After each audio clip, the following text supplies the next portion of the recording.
This house is now mine. There's no room for you, Rachel, so get out already."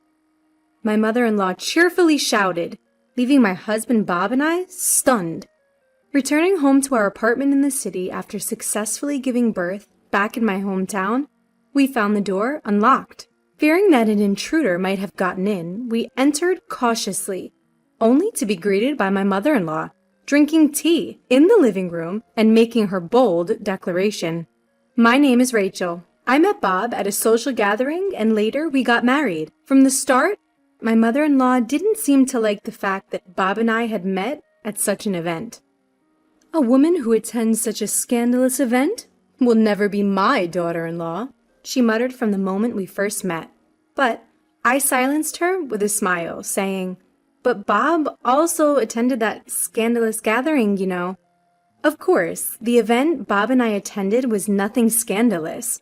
It was hosted by our colleagues from work. My mother-in-law, a single mother, raised Bob with great care. So it seemed that she was truly sad when Bob moved out to get married. That seemed to be the reason she was always picking on me. My strong heart prevented her attacks from working. My mother-in-law frequently invaded our home, deliberately taking the train over without an appointment. As a salaried worker who only goes into the office about once a week and works from home the rest of the time, I couldn't ignore her persistent doorbell ringing and door knocking, especially considering the nuisance for the neighbors. Bob, whose job requires him to go in every day, is not at home during the day. My mother-in-law, calculating the time when her beloved son Bob isn't around, comes to our house and constantly complains to me. She complains about dishes piling up in the sink, about the laundry accumulating. She goes through every room without hesitation. And when she comes over and complains whenever she sees household chores being done casually. Then, as if it were her catchphrase, she would sigh, "Poor Bob, to have such a wife. I should have raised him to hold such a much higher standard for women." As for Bob, who she pities, he really loves me, which is a disappointment to my mother-in-law. Originally, I preferred older, dapper men, but Bob, who is 3 years younger than me, pursued me fervently, which led us to dating and eventually marrying. So when my mother-in-law picks on me, Bob gets very angry. I always reported to Bob what my mother-in-law said, so each time Bob would call her saying, "Mom, it's a hassle when you come without calling. Rachel isn't just hanging around at home, she's working." Well, even so, my mother-in-law never stopped coming unannounced, and instead, she often snapped at me saying, "Why did you tell Bob?" Even before giving birth, I got used to my mother-in-law's unannounced visits and complaints about housework, and no longer directly confronted her complaints. Without taking my eyes off the computer screen, I casually responded to all my mother-in-law's complaints with, "I'm sorry, I'll do it next time." Despite my attitude, I felt sorry for my mother-in-law, who was desperately trying to torment her daughter-in-law. Bob and I shared the housework, and I didn't care about the complaints from my mother-in-law. I didn't think much of it, saying, "She's at it again." But the words she said when I reported my pregnancy were really harsh. "You're pregnant? Whose child is it?" Bob and I hugged each other in joy. He was so eager that he was already stroking my flat belly, saying, "I can't wait to meet the baby." And yet, my mother-in-law seemed to think that I had made a child with another man. "Huh?" I instinctively responded, to which my mother-in-law continued with an angry expression. "You've betrayed Bob and made a child with another man, haven't you? After all, you're unattractive and 3 years older than Bob. A woman like you and my Bob couldn't possibly have a child." In response to my mother-in-law's confident statement, I blew up. "That's impossible! Please go home!" When I said that, my mother-in-law left the house laughing and saying, "See? You're angry because I hit the nail on the head. I'm going to report this to Bob." As she promised, my mother-in-law seems to have told Bob that Rachel is trying to make you raise a child from another man. But Bob cut off her argument with a simple, "That's impossible. Rachel would never hurt me." Bob, who said this with a laugh, was truly kind, and I was sincerely glad to be married to him. Several months had passed since I found out I was pregnant. I had returned to my childhood home to prepare for the birth. My family's home is quite far from Bob's office, so he usually stays behind at our apartment. "I miss you when you're not home, Rachel." Bob would say this, and while I thought it was sweet, I took the opportunity to spend some quality time with my parents at my family home. Then came the day I gave birth. As soon as my mother informed Bob that I was in labor, he immediately took time off work and hurried over. Seeing me in pain, Bob held my hand, and looking like he was about to cry, said, "I wish I could take your place." I think I was delirious from the pain because I yelled back, "Then do it!" "Sorry, Rachel, I can't." Of course he refused, but Bob encouraged me through my labor, and I finally gave birth to our baby. When they handed me our tiny newborn, I felt a warmth well up inside me. Was this what it meant to be a mother? I was so moved. I cried. Bob was also deeply moved and repeatedly thanked me. We named our son Jacob and spent a few peaceful days at my family's home while we settled into our new roles as parents. Having a baby completely changed our daily rhythm, and there were many challenging aspects. But I believed that we could overcome anything as long as we were together. But when we returned to our apartment in the high-rise, we found the door unlocked and my mother-in-law drinking tea in the living room. Even though she always acted as if the apartment was hers, I had no idea why she was in our home. "Bob, did you give your mom a key?" "No, I didn't." When I quietly asked Bob, he vehemently shook his head in denial. Upon seeing this, my mother-in-law snorted and showed us a key she had placed on the table. "I saw the key hanging at the entrance, so I borrowed it to make a copy." Indeed, we had a key hook at our entrance and would leave our key there, but I never thought my mother-in-law would steal it and make a copy. I was taken aback by her audacity. Seeming pleased with herself, my mother-in-law finally noticed Jacob in Bob's arms and stood up. "Well," my mother-in-law smiled as she looked at Jacob's face. Then she spoke to Bob. "Isn't that Rachel's child with some unknown man, Bob? You don't need to hold him. You're not the victim here. Just go home with me, Bob. You don't need to have anything to do with a woman like Rachel." "You're still saying that? This is our child. I don't mind if you have a DNA test done." "Why should I have to do that? It's obvious when you look at him. The baby is ugly. Just like Rachel. He looks nothing like my handsome Bob."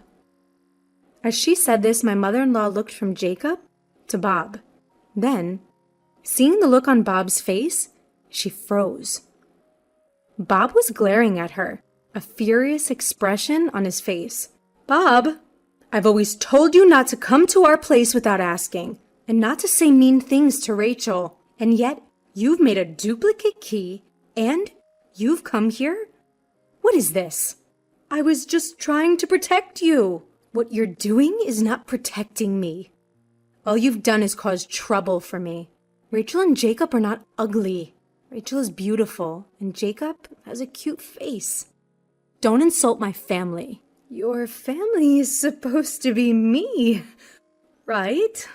In response to his mother's shaky question, Bob calmly replied, "My family is Rachel and Jacob." While my mother-in-law was frozen in shock, I gathered up our valuables. "Let's go somewhere else, Bob. Your mom seems to think this is her place." "Where are you going?" To my mother-in-law's shrill question, I cheerfully replied, "That's none of your business. You said there's no place for me here, and I have work to do. So, we're moving. Goodbye." And with that, Bob and I left the apartment.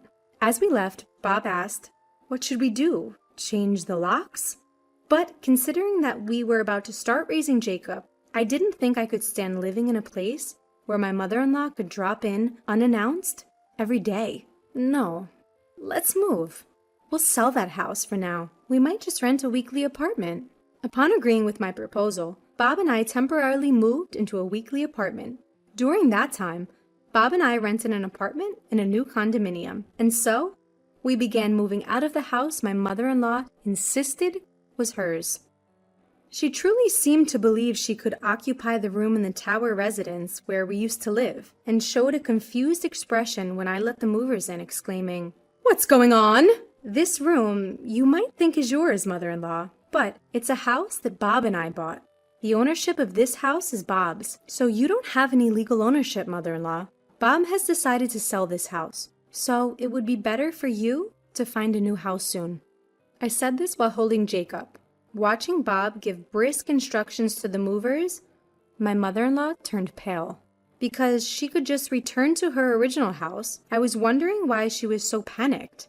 But my mother-in-law answered my question with her next words. I have nowhere else to live but this house. I have already terminated the contract for my previous house. The apartment where my mother-in-law lived was a rental. I was surprised that she had terminated the rental contract to live in this room. Bob, who had been listening to the conversation from a distance, was also surprised. My mother-in-law begged Bob and me, saying, "Please let me live in the house." But Bob didn't allow it. As a final act of filial piety, Bob gave my mother-in-law a little money and told her, "You should be able to get back on your feet if you rent a room with that money." Still unable to bear the fact that she was being abandoned by her adorable son Bob, my mother-in-law clung to him, crying, "Where will you live, Bob? I'm lonely. Please live with me." But there was no way Bob would allow this. I told you over and over again to stop bullying Rachel, but you didn't stop, Mom. I appreciate that you raised me, but I wanted you to be happy that I've become independent and have a family. You relied too much on me, Mom. I think it's better for both of us if we never see each other again. At Bob's words, my mother-in-law collapsed in tears, saying, "No way!" But Bob's determination did not waver. Of course, since I didn't tell her the address of our new apartment, mother-in-law could no longer come uninvited. Thinking, I won't have to see my mother-in-law anymore. What a great relief. On the night we completed the move, my mother-in-law, who seemed to have calmed down, called Bob and I numerous times. Busy taking care of Jacob, I hadn't paid attention to my smartphone and was startled to see the large number of missed calls late at night, so I set it to reject her calls. As her only son, Bob couldn't completely abandon his mom and took her calls for a while. But every time Bob answered the phone, she began to spew insults about me. She even said that Bob was being brainwashed by me, and Bob seemed to be fed up with the phone ringing at all hours of the day and night. Even kind and patient Bob seemed to be at the end of his tether as these days continued. Mom, I've tried not to abandon you because you are my mother and you raised me with care, but I'm at a limit. Despite my repeated warnings, you won't stop bad-mouthing Rachel. And I don't think you'll ever change, Mom. I won't answer the phone anymore. But I hope you can forgive me. Bob seemed to feel a great deal of guilt for abandoning his own mother, but he would break down if he had to listen to his wife being bad-mouthed every day. Having received the declaration of severance, my mother-in-law was crying on the other side of the phone.